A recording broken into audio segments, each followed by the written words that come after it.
द्रौपदी भीष्म पितामह से कहती हैं, भीष्म पितामह ने द्रौपदी को बताया कारण हमारी बुद्धि उस समय दूषित थी, अब हमारी बुद्धि पवित्र हो चुकी है, क्योंकि हमारे शरीर से दुर्योधन के अन्न खाने के बाद जो रक्त बना है बाणों के द्वारा सब निकल चुका। 52 दिन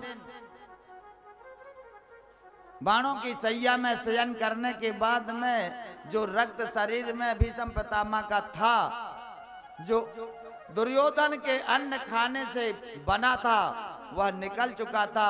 भीष्म पितामह कहते हैं, पुत्री अब मेरा वह दूषित रक्त निकल चुका है, अब मेरे विचार जो है पवित्र हो चुके हैं, इसलिए मैंने युधिष्ठिर को उपदेश दिया है।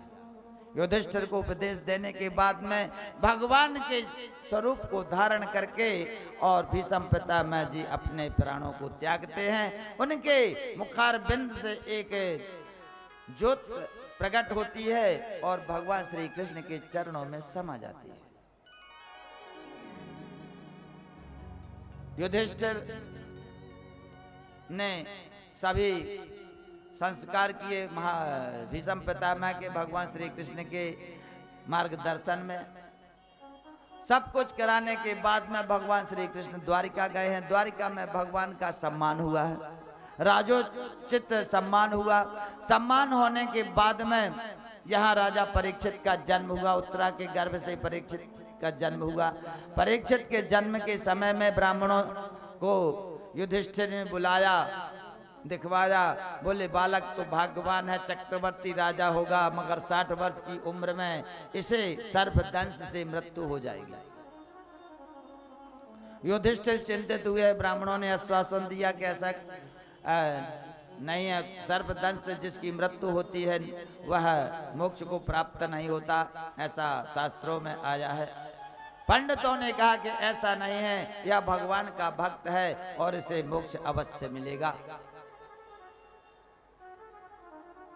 कुछ समय के बाद अर्जुन को भेजते हैं, अर्जुन द्वारिका जाता है। द्वारिका से अर्जुन के आने में देरी होती है, युधिष्ठिर के यहाँ अपस्गुन होने लगते हैं, चिंतित होते हैं और चिंतित होते अर्जुन का इंतजार करते हैं। कुछ समय के बाद अर्जुन आते हैं तो उनके मुख से आवाज नहीं निकलती, अर्थात भगवान जो है साकेत धाम को पधार चुके थे। अपने सपरिवार को साथ में लेकर के भगवान अपने गौलोक को पधार चुके थे। अर्जुन के आने के बाद में युधिष्ठिर को पता चला, युधिष्ठिर ने देखा कलयुग का आगमन हो गया है।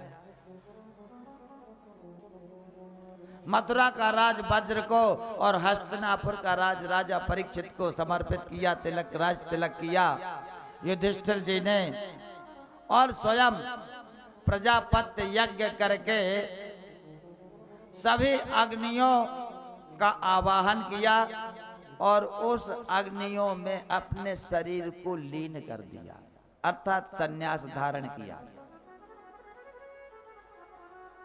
युधिष्ठिर के स्वर्गारोहण की कथा है जी। संन्यास ग्रहण किया, सभी वस्त्राभूषणों को त्याग दिए।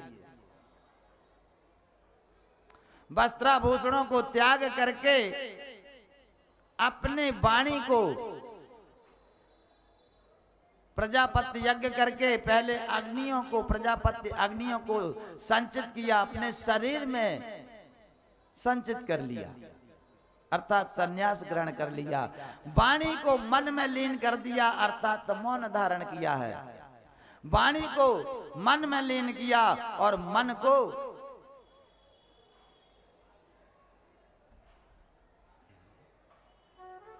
वाणी को मन में लीन कर लिया, मन को प्राण में, प्राण को अपान में, अपान को उसकी क्रिया मृत्यु में लीन कर दिया।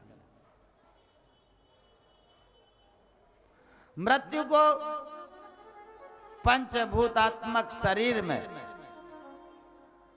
शरीर को प्रकृति में, त्रिगुणात्मक प्रकृति में, प्रकृति को